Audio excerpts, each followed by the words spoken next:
Lebenslust TV, euer Podcast zur gleichnamigen Radiosendung Mach Dir Lebenslust von Bastian Lee Jones.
Wonderful good evening. We're sitting here in Frankfurt in the Grand Western, and it was a big honor for me to attend your show, which you run for 3 months, I understand.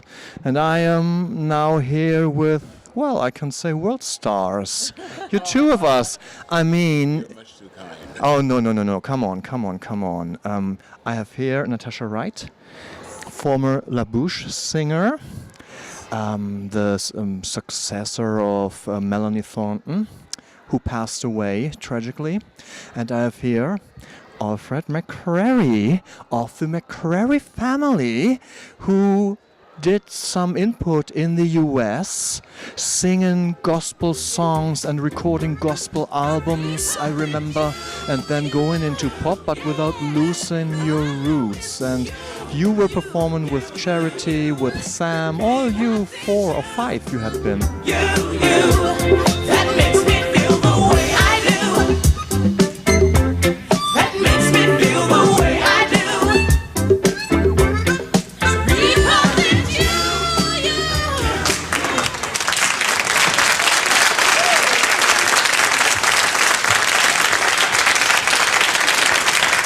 Well, how do you do, Mccrory?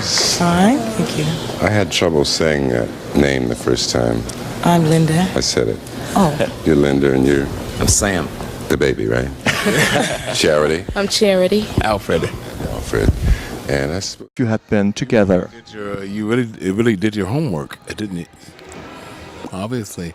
Yeah, those are my siblings, and we did perform together. Sam, Howard, Charity, Linda, and myself. And we started out in gospel. But somehow, I don't know, even though we kind of changed gears or we shifted, gospel was always the platform. It was always the foundation. And even we didn't know that. And I think that's very exemplary of how powerful music is. So we think we're doing another kind of music. But it's kind of like once God says, okay, this is, or the universe says, this is what you must do, you're still doing that. You think, oh, I'm doing this and doing that. I'm doing soul or pop or whatever, but music is so emotional, it's so spiritual, it's life-changing on so many different levels, and I'm so thankful for that, to be a part of that. I think music is one of the biggest gifts that humankind was given to. That's the first thing. The second thing is, I mean, I've read some interviews that you gave, for instance, and you were telling the interviewer, well, I had some kind of middle-of-the-road luck with my music career, because when you joined La Bouche, for instance, I mean, Frank Farian was discovering you, and I think maybe thanks to the De Mol family as well, yeah. And but he wasn't that able in those times to deliver the big hits, yeah, anymore. And this was a pity maybe for you, wasn't it? Or was it a blessing in disguise finally? No, it was definitely a pity.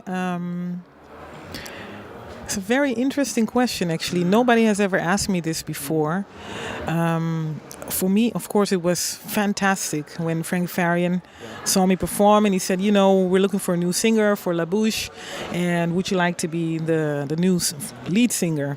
I was like, oh, wow, that's fantastic.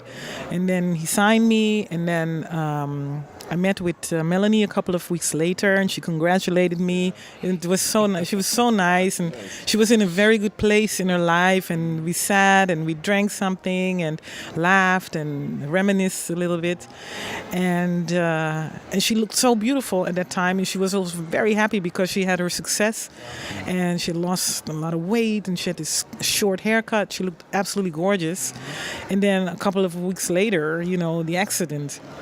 It was very, very sad. It was very overwhelming. And it was, of course, a pity because it all fell together. It was not only her death, but also, like you just said, at that moment, Frank Farian didn't produce the hits for us. And so the big success after Be My Lover, Sweet Dreams couldn't follow. Yeah. And that was, of course, a pity because I always wanted to work with Frank Farian, you know, ever since I was a little girl.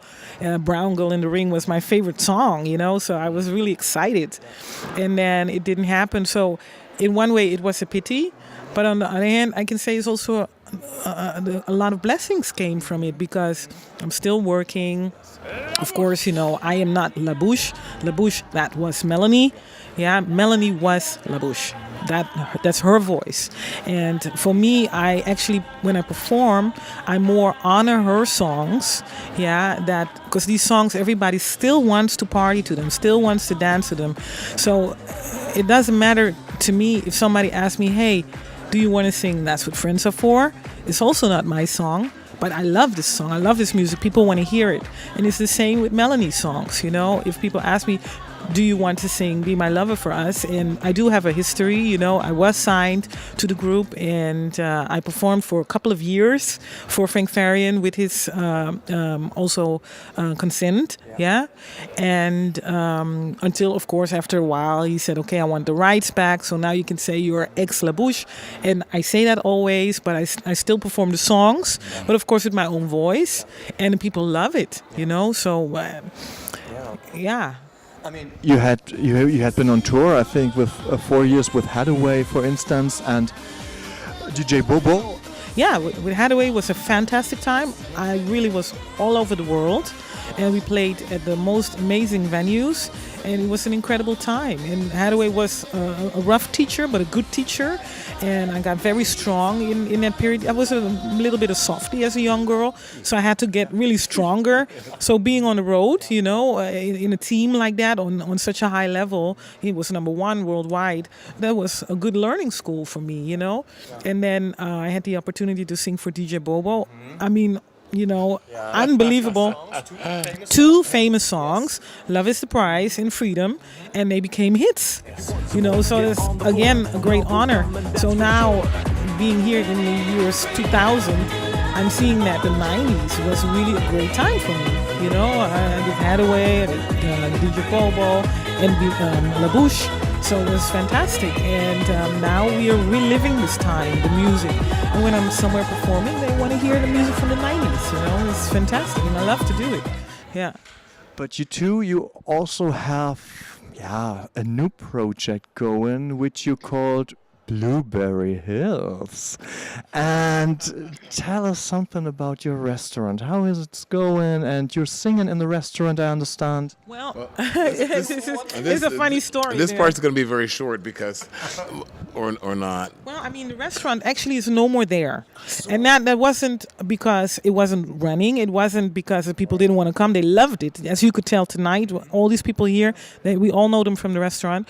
But the building had to be turned down, you know, and so they build now. At this point, there are luxury apartments there, you know. So I mean, Frankfurt needs a lot of luxury apartments.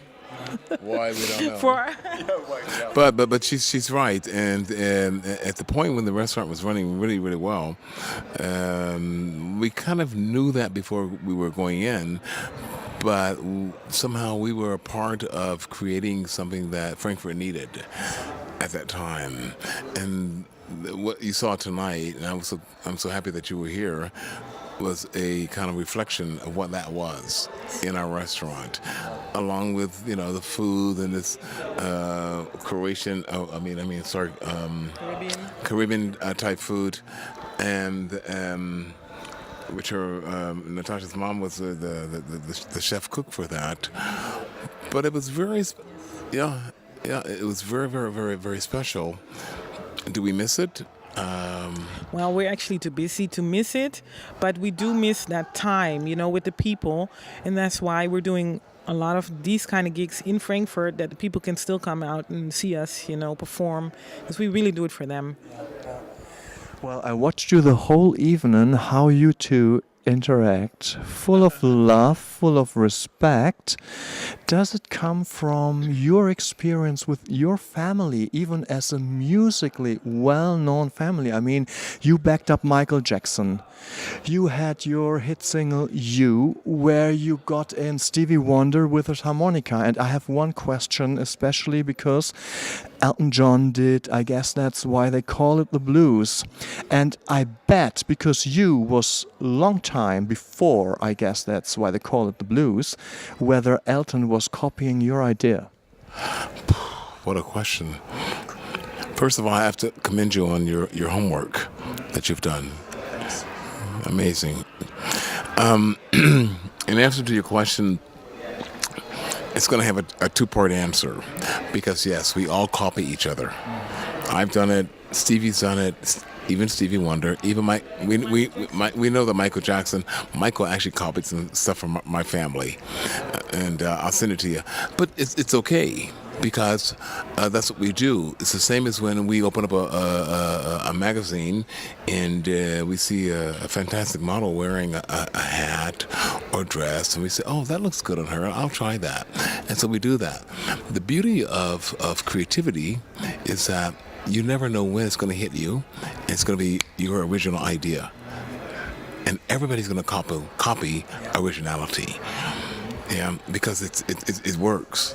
And unfortunately, in the time that we live in now, it's so fast, this copying thing. Yeah, 10, 15, 20 years ago, it took longer. Now it's very quick. And so you can't tell, is this real or is this a copy? You know? So the masters, Stevie and Michael, Elton, Billy Joel, and Billy Joel copied so much stuff, but he made it his own. And he said, okay, that's original enough for me to say that I want to make that a part of my library, my personal library. And that's what we do.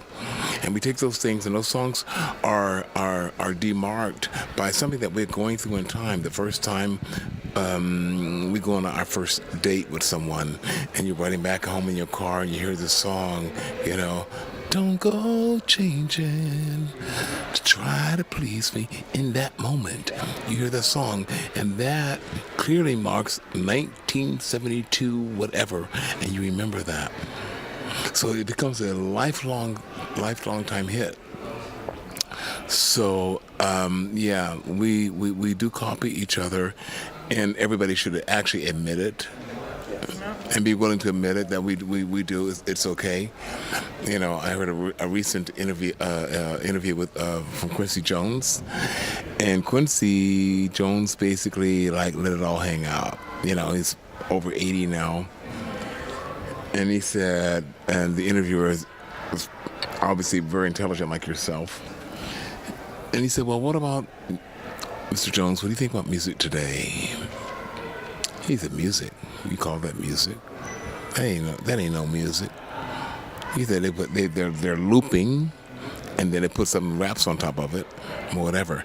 Back in the day, and I was a part of that, we went in the studio, and we would write these songs out on an 8-track machine, and you know, and I had my machine, and I would finish it, and I would do a piano and figure out how to put a bass on it, and take it to the producer. And then we would go in the studio, and guys like James Jamerson, who played on Marvin Gaye's records, these old guys played on Mccrary's first worldwide record. I mean, I'll send you some stuff, and you can take a look at it. And that was, I don't want to discount what people are doing today, because it is brilliant. You know, when I listen to The Game or Kanye West, it's amazing stuff. But everything is pretty digital, and it's cool. And they're even close to making it emotional digital. But what we did was pure spirit, and that's what's missing. I mean, I was talking to Danelle an hour ago, and what surprised me is that she obviously never sold her soul, and that she's always focusing on music itself, because she brought out her new single, and I was asking her, okay, all the promo work. No, it's about the music, Bastian. It's about the music, and I have the same impression of you two, that you are here for the music itself. And I mean, indeed, I mean, you have a Dutch father and a Surinamese mother, and yeah, and I mean, you have links to South America, obviously, yeah? And South America is a very interesting continent, because it's divided into the Portuguese Brazilian, which its music is more African, and the rest of South America, which is more maybe Italian, European, also African, Spanish, yes. And I mean, if you're very versatile. I mean, you've done from soul to Euro dance. I mean, come on, those are words, gospel, everything. I mean, how much are you working in your roots from South America and from the Netherlands? Well, I mean, it's a very good question. For me, music is really about the melody, the rhythm, and about togetherness.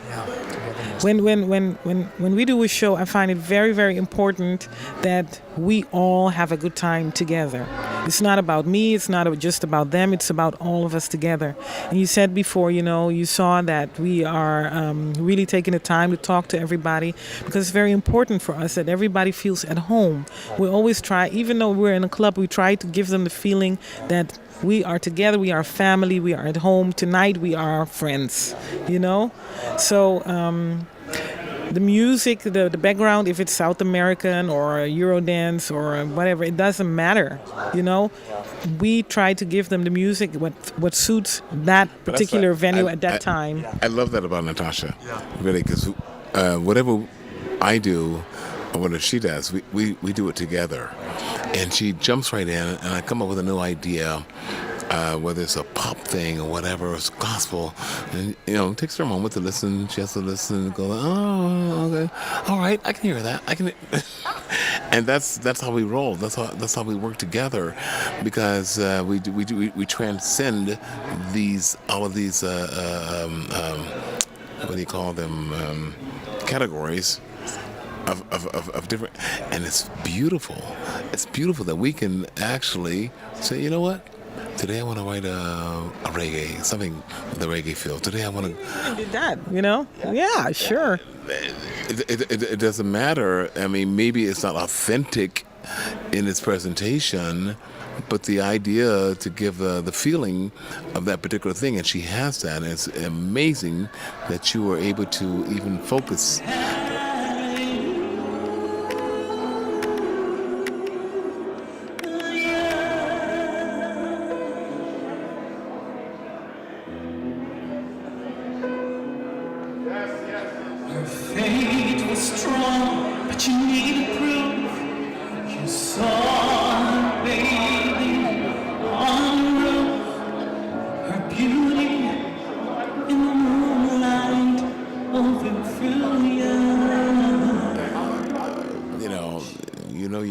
Do you play an instrument?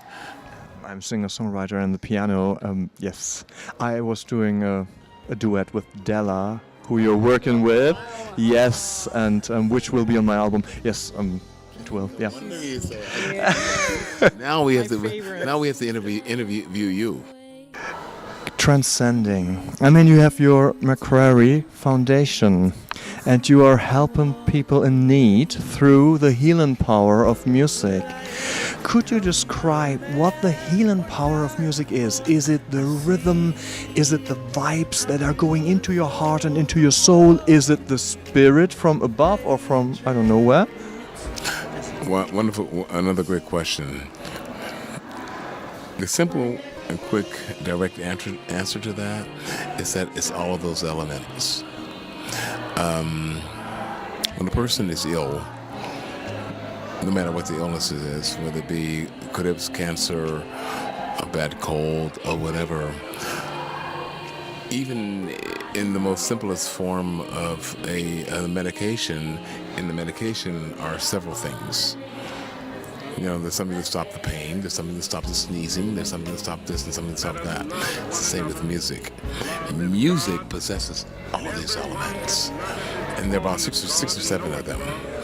The rhythm, the melody, the tempo, the this and the that. And it's my real, honest-to-God personal belief that music will be the ultimate healing of our planet. Yeah, because it's a language that transcends. Even if people don't know what the words are saying, they feel it. And that's what somehow the universe, whoever's in charge of this universe, gave to us, that we must be in charge of and be responsible for. I have nothing against people that decide to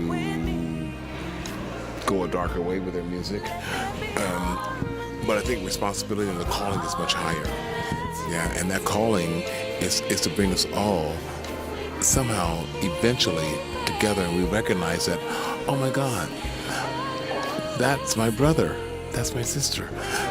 Yeah, we'll have the ability one day as human beings to recognize that, and some of us do already, and we're on the cutting edge of that process. For those of us, those who are left behind, they're just less developed, and we must love them too and recognize their sovereign time on this planet as well. It's not only a sedative or an alleviative, it's just a healing power, a true healing power. It is healing. We don't have to know that it's healing. Yeah, we don't know when a person is sitting in the hospital and they've been diagnosed with level 4 cancer, and all they've got is a radio, and then they're listening to meditation or gospel.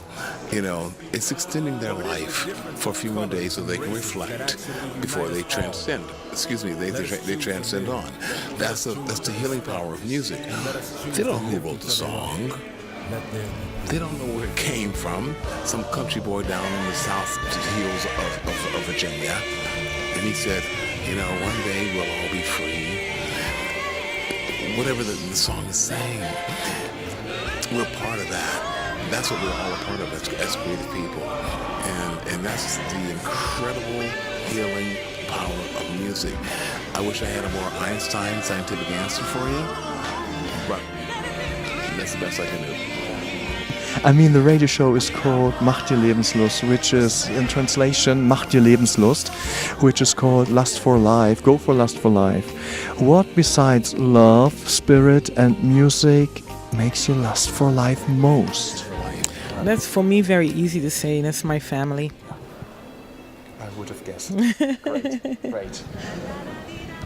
Well, in this moment, she's sitting here, and I love this woman so much. She's my everything, and it's important for me to receive from her that I'm her everything, and I've learned to not ask more of her than that, but to bring to her the best that I can bring to her at all times, and I forget that. So she polishes me up. She cleans me up. She kind of like gives me and I need that, because without that, I'm all over the place, and that's how I am. So she's my anchor, and when I say these words, and then they sound kishik, they sound like whatever, but and I try not to say it too much in public because people think, oh yeah, right, yada yada yada.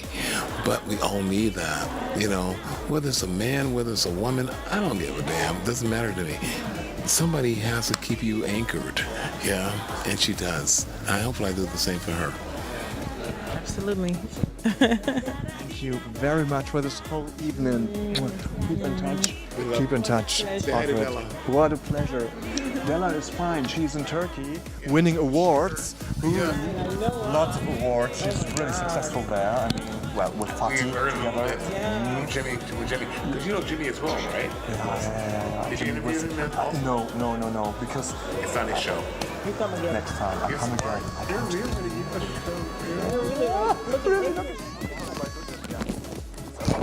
And for the whole evening, thanks a lot, You're a great host. And I can't believe that you all came from so far. Yeah, from so far, from Brazil even.